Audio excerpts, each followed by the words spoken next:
केंद्रीय राज्य मंत्री राव इंद्रजीत सिंह ने आखिर अपने ही लोगों को धोखा क्यों दिया?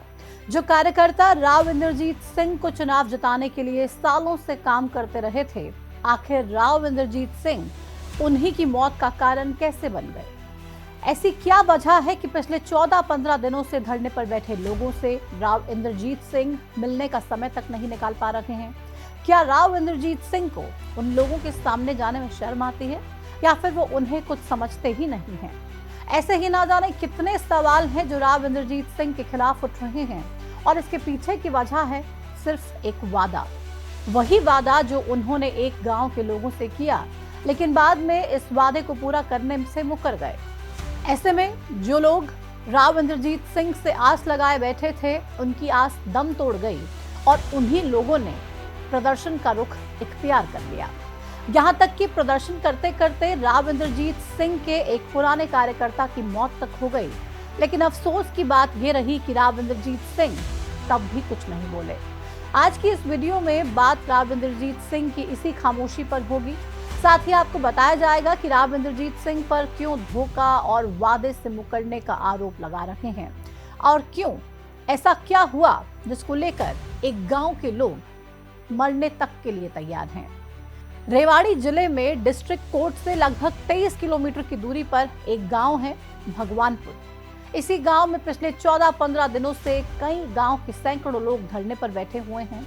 इनके धरने की वजह है एक 200 बेड का हॉस्पिटल। गांव में अस्पताल नहीं है, इसलिए गांव वालों ने अपने सांसद और केंद्रीय राज्य मंत्री राव इंद्रजीत सिंह से एक अस्पताल की मांग की। गांव वालों ने इसके लिए सरकार को पंचायत की जमीन देने की बात भी कही। केंद्रीय राज्य मंत्री राव इंद्रजीत सिंह ने अस्पताल बनाने का वादा भी कर दिया, लेकिन इसके बाद शायद सांसद महोदय अपने वादे को भूल गए। इसलिए भगवानपुर गांव के लोग सरपंच के साथ राव इंद्रजीत सिंह को उनका वादा याद दिलाने के लिए उनके घर रामपुरा हाउस पहुंच गए।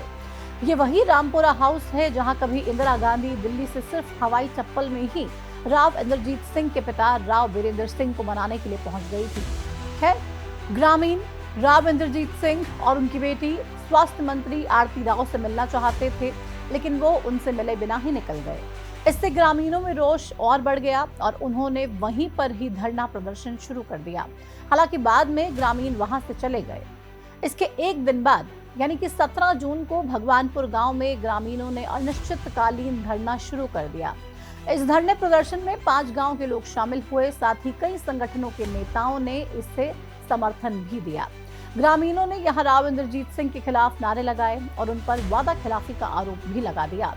दिन बीतते गए और ग्रामीणों का प्रदर्शन और भी ज्यादा उग्र होता गया, लेकिन राव इंद्रजीत सिंह या फिर उनकी बेटी आरती राव में से कोई भी ग्रामीणों से मिलने के लिए नहीं पहुंचा और ना ही उनसे बात करने की कोशिश की गई। इसी बीच कुछ दिन पहले राव इंद्रजीत सिंह और भगवानपुर गांव के सरपंच के बीच बातचीत की एक कथित ऑडियो वायरल हो गई, जिसके बाद लोगों का गुस्सा और भी ज्यादा बढ़ गया और राव इंद्रजीत सिंह का विरोध जोर शोर से होने लगा।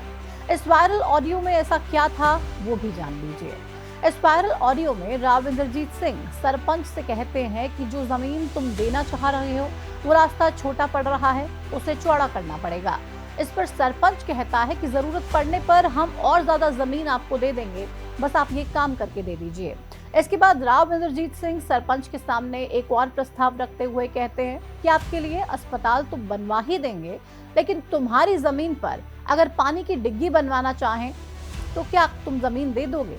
इस पर सरपंच कहता है कि हमारा ये काम करवा दो, बाद में जैसा आपका आदेश होगा हम वैसे ही कर लेंगे, मतलब आपको जमीन दे देंगे। राव इंद्रजीत सिंह इसके बाद ये वादा करते हैं कि तुम्हें अस्पताल मिलेगा और पानी की डिग्गी भी। राव इंद्रजीत सिंह और सरपंच के बीच कथित बातचीत का ये ऑडियो अब राव इंद्रजीत सिंह के लिए सबसे बड़ी मुश्किल बना हुआ है, क्योंकि ग्रामीण इसी को आधार बनाकर ये आरोप लगा रहे हैं कि राव इंद्रजीत सिंह ने उनसे वादा किया था, लेकिन अपनी ही जुबान से राव इंद्रजीत सिंह मुकर गए। वहीं जिस सरपंच के साथ बातचीत का ये ऑडियो सामने आया है, उन्होंने बताया कि भगवानपुर गाँव में अस्पताल बनने से 50 गाँव को इसका सीधा फायदा मिलने वाला है, इसलिए उन्होंने अस्पताल की मांग की थी, जिसका सांसद ने वादा भी किया था, लेकिन अब मुकर गए हैं। साथ ही कुछ लोगों का ये भी कहना है कि जो राव इंद्रजीत सिंह अपनी बेटी को टिकट दिलाने और उन्हें मंत्री बनाने के लिए अपनी ही पार्टी को आंख दिखाने से भी गुरेज नहीं कर रहे थे, वही राव इंद्रजीत सिंह आज अपना एक वादा आखिर क्यों नहीं निभा पा रहे हैं।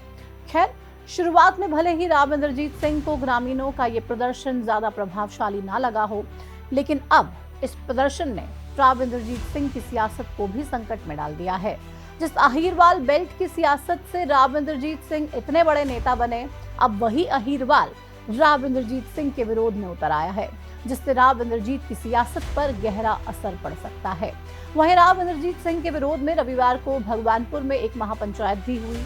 इसमें यह फैसला हुआ कि अगर 12 जुलाई तक उनकी मांगों को नहीं माना गया तो 13 जुलाई को रेवाड़ी पैदल कूचकर बड़ा आंदोलन शुरू किया जाएगा।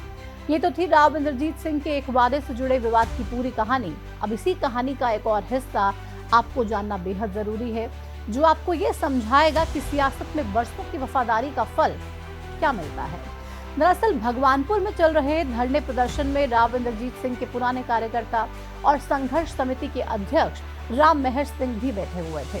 29 जून को हुई महापंचायत में वो शामिल भी हुए और बारिश में भीग गए। महापंचायत के बाद जैसे ही वो अपने घर पहुंचे, उनकी हार्ट अटैक से मौत हो गई। लेकिन हैरानी की बात तो ये है कि उनकी मौत के बाद राव इंद्रजीत सिंह ने एक बार भी अपना दुख नहीं जताया, परिवार के प्रति संवेदनाएं प्रकट नहीं की। सियासत का ये चेहरा हमें ये बताता है कि राजनीति में कोई किसी का सगा नहीं होता। खैर, राम मेहर सिंह की मौत के बाद भी भगवानपुर में प्रदर्शन जारी है और अब ग्रामीण बड़े आंदोलन की तैयारी कर रहे हैं। ऐसे में देखना यह होगा कि क्या इतने विरोध के बाद भी राव इंद्रजीत सिंह अपना वादा पूरा कर पाते हैं या फिर नहीं। आपको क्या लगता है कि राव इंद्रजीत सिंह का ये विरोध सही है, जायज है या फिर नहीं, वो भी हमें कमेंट सेक्शन में जरूर बताइएगा। फिलहाल इस वीडियो में इतना ही। मुझे दीजिए इजाजत। नमस्कार।